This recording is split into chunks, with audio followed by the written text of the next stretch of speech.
Hello friend, आप सबका हमारे यूट्यूब चैनल रे कोचिंग सेंटर में हार्दिक हार्दिक अभिनंदन है। अगर आप हमारे इस चैनल पर फर्स्ट टाइम आए हैं तो कृपया कर इस चैनल को सब्सक्राइब कीजिए तथा बगल में जो बेल आइकन है इसको अवश्य दबा दीजिए ताकि कोई भी नोटिफिकेशन आप तक सबसे पहले पहुंच सके। आज हम MCQ adaption package class 5 EVS के प्रश्नों के उत्तर आपके समक्ष प्रस्तुत करने वाले हैं। अतः आप सभी दर्शन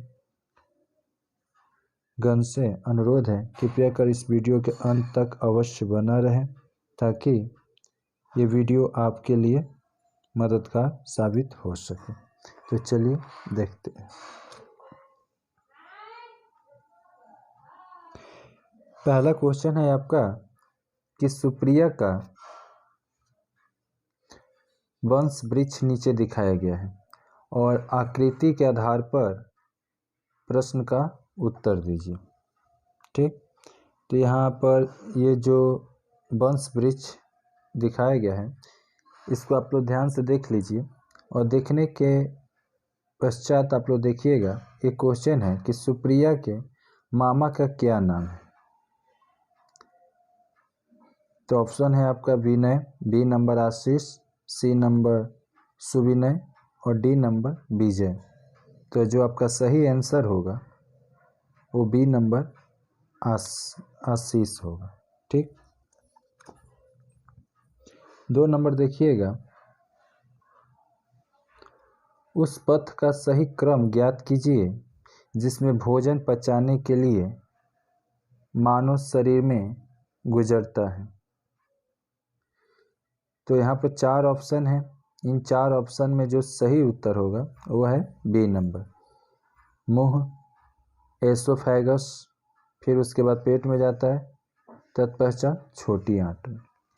सी नंबर 3 नंबर क्वेश्चन देखिए, ऊपर दिए गए चित्र में पृथ्वी पर डी अंकित स्थान क्या होगा।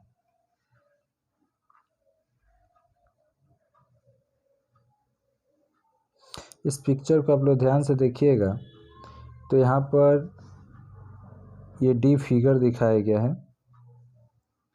इस डी फिगर के पर पूछ रहा है कि आखिर क्या होगा। तो जो ऑप्शन है उसमें डी नंबर, यहाँ सूर्य ग्रहण नहीं देखा जाएगा। आगे चलते हैं 4 नंबर, तो विभिन्न प्रकार के परिवहनों की शुरुआत के संबंध में सही क्रम चुनें। इसका सही जो उत्तर होगा वो सी नंबर कि सबसे पहले पालकी आया, तत्पश्चात बैलगाड़ी, उसके बाद 2 पहिया रिक्शा और उसके बाद साइकिल। ठीक,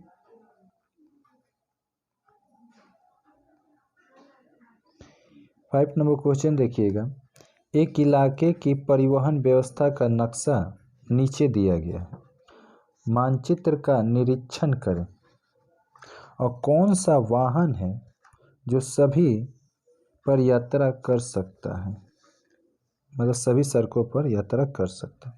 तो यहाँ 4 ऑप्शन है, साइकिल है आपका, बस है B number, C number motor car है और डी नंबर लॉरी है। तो यहाँ पर आप देख सकते हैं कि ये जो मोटर कार है, ये मोटर कार में 4, इसका फिगर आप देख लीजिए, और ये जो पथ है यहाँ से वो मोटर कार नहीं जा सकता है। ठीक, इसलिए इसका सही जो आंसर होगा वो है साइकिल होगा। ठीक,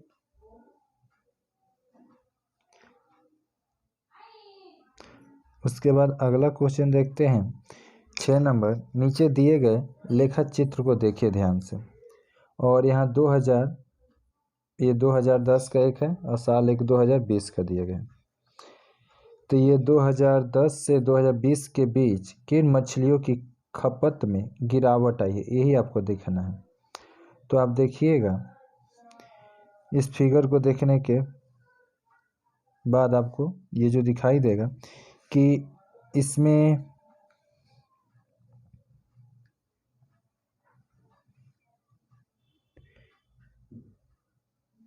ये जो आपका मौराला और नादोस, ये दो मछलियां हैं जिनके खपत में गिरावट आई है। देखिए, चलिए हम दिखा देते हैं। यहाँ पर आप देख सकते हैं 2010 में, और यहाँ पर ये इसका गिरावट आया है। फिर नादोस में आप देख लीजिए, यहाँ पर इसका और यहाँ पर देखिए गिरावट है। इस कारण इसका जो सही आंसर होगा मौराला और नादोस, जबकि अन्य जो है उन सब में बढ़ोतरी यानी वृद्धि हुई है। 7 घंटे तक 7 नंबर जो क्वेश्चन है, 2 घंटे तक धूप में रखने पर बर्फ का एक टुकड़ा नहीं दिखाई देता। एक से अधिक माध्यम में सही क्रम में होने वाला परिवर्तन कौन सा है? यानी कहने का मतलब है कि 2 घंटे तक धूप में एक बर्फ का टुकड़ा रख दिया जाए तो नहीं दिखाई देता है, और एक से अधिक माध्यम में उसको सही क्रम बताने के पहले कैसे कैसे वो परिवर्तित होकर गायब हो जाएगा। तो सबसे पहले तो ठोस होता है, फिर वो तरल और गैस। तो इसका जो सही आंसर होगा वो बी नंबर। आगे चलते हैं 8 नंबर। 1 कप पानी में 1 चम्मच नमक घोलकर प्राप्त नमक के घोल को 2 दिनों तक धूप में रखा जाता है। यानी 1 कप पानी लीजिए, उसमें 1 चम्मच नमक घोलकर उसको घोल बना दीजिए और 2 दिन तक धूप में रख दीजिएगा। जो अवलोकन किया जाएगा, मतलब 2 दिन के बाद जब देखा जाएगा तो क्या दिखाई देगा? इन 4 ऑप्शनों में ये जो डी नंबर है वही आपका सही आंसर होगा कि नमक बचा रह जाएगा और जो पानी है वो हमारा वापसित यानी कि वापसीकरण के माध्यम से वो गायब हो जाएगा, उड़ जाएगा। अगला जो क्वेश्चन है 9 नंबर। मछली को छोटे छोटे टुकड़ों में काटकर पानी से धोया जाता है। निम्नलिखित में से यह कब खराब हो सकता है?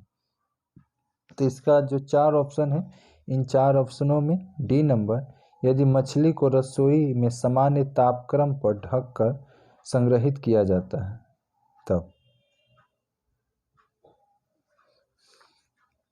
आगे देखते हैं 10 नंबर।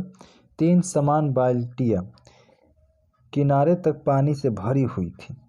पहले में फुटबॉल के आकार के बारे में एक ठोस लोहे की गेंद, दूसरी बाल्टी में एक क्रिकेट की गेंद, तो तीसरी में क्या है, एक 5 कांच के टुकड़े गिरा दिए। प्रत्येक मामले में कुछ पानी गिरा था। छलकने वाले पानी की मात्रा का क्रम है। पहला बाल्टी,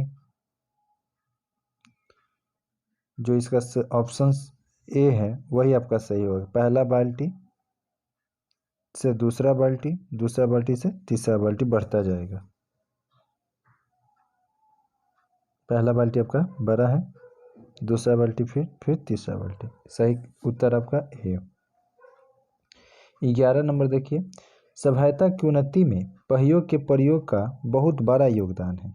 सभ्यता के आरंभ से ही मनुष्य ने कभी लकड़ी तक, कभी धातु, कभी रबर के टायरों का प्रयोग पहिए बनाने के लिए किया है। प्राचीन काल से मानव समय वर्तमान समय तक इसके उपयोग का सही क्रम क्या होगा? तो इसका जो सही क्रम का होगा ऑप्शन नंबर सी। तो सी में देखिए, सबसे पहले मनुष्यों ने लकड़ी का आविष्कार किया, तत्पश्चात धातु का और उसके बाद रबर का। आगे चलते हैं 12 नंबर। लोहे और स्टील का व्यापक रूप से विभिन्न वस्तुओं को बनाने के लिए उपयोग किया जाता है। विभिन्न प्रयोजनों में लोहे का उपयोग से उत्पन्न समस्याएं हैं।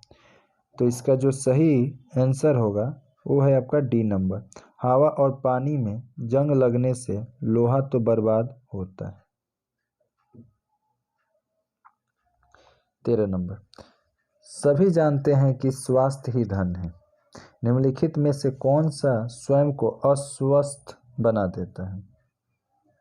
तो जो इसका सही आंसर है वो है आपका सी नंबर, अधिक तले हुए भोजन की सेवन करना। अगर अधिक आप तेल वाला भोजन कीजिएगा तो आपका शरीर जो होगा वो अस्वस्थ हो जाएगा। 14 नंबर देखिए, अगले 24 घंटे में 90 किलोमीटर प्रति घंटे की रफ्तार से तेज हवा चलेगी और भारी बारिश की संभावना भी है। कैसे आप टेलीविज़न पर समाचार सुनकर अपने आसपास के लोगों को जागरूक करेंगे? तो यहाँ तो 4 ऑप्शन दिया गया कि उन्हें खेत में खेती करने के लिए जाने के लिए कहेंगे कि जाओ खेती करो। बी नंबर है, उन्हें नदी या समुद्र में मछली पकड़ने जाने के लिए कहेंगे।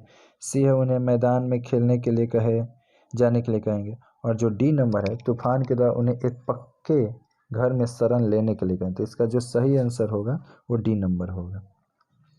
आगे चलते 15 नंबर, निम्नलिखित में से कौन सा कारण मिट्टी निम्नीकरण के लिए उत्तरदायी नहीं है? तो यहाँ पर जो ऑप्शन है आपका उसमें सी नंबर, खेती के दौरान जैविक खाद का पर्याप्त उपयोग, ये मिट्टी निम्नीकरण के लिए उत्तरदायी नहीं है, यानी मिट्टी का निम्नीकरण नहीं हो सकता इससे। अगला क्वेश्चन 16 नंबर यानी 16 नंबर, निम्नलिखित प्रश्नों का उत्तर चित्र को देखकर दीजिए। निम्नलिखित में से कौन सा ऐसा जंतु है जो रीढ़धारी है और उसके पंख होते हैं? रीढ़धारी यानी उसमें रीढ़ पाए जाएंगे और इसमें पंख भी देखना है। तो इसका देख सकते हैं आप, मछली, बी नंबर उसका सही आंसर होगा। 17 नंबर, सही जोड़े चुने। और ये सही जोड़े में जो आपका सही ऑप्शन है वो बी नंबर होगा। ये मिस्टेक से 2 बार ए दिया हुआ है पर उसको आप बी कर लीजिएगा। पहाड़ी क्षेत्र का पेड़ पाइन, ठीक है, फिर से बार रिपीट कर रहे हैं, पहाड़ी क्षेत्र का पेड़ पाइन। 18 नंबर देखिए, बिजली पैदा करने के लिए सोलर पैनल पर सोलर लाइट गिरने की अनुमति है। इस तरह से बिजली उत्पन्न करना आसान है, इसलिए इसे गैर पारंपरिक ऊर्जा के रूप में जाना जाता है। निम्नलिखित में से ऐसा कौन सा एक उदाहरण ऊर्जा का गैर पारंपरिक स्रोत है? तो इसका जो सही आंसर होगा वो आपका बायोगैस है।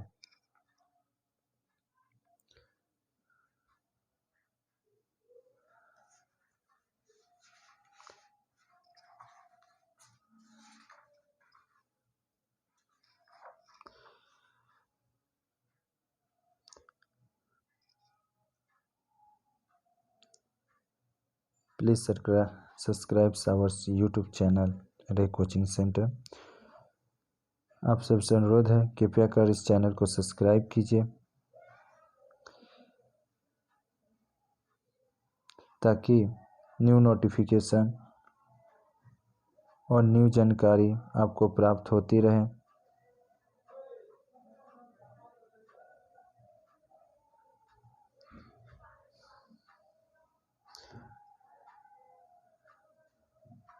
MCQ एडेप्शन पैकेज क्वेश्चन के सॉल्व आंसर के लिए दिए गए लिंक में आप जाकर अपनी कक्षाओं के अनुसार सॉल्व आंसर प्राप्त कर सकते हैं। इस वीडियो में इतना ही। जय हिंद, जय भारत।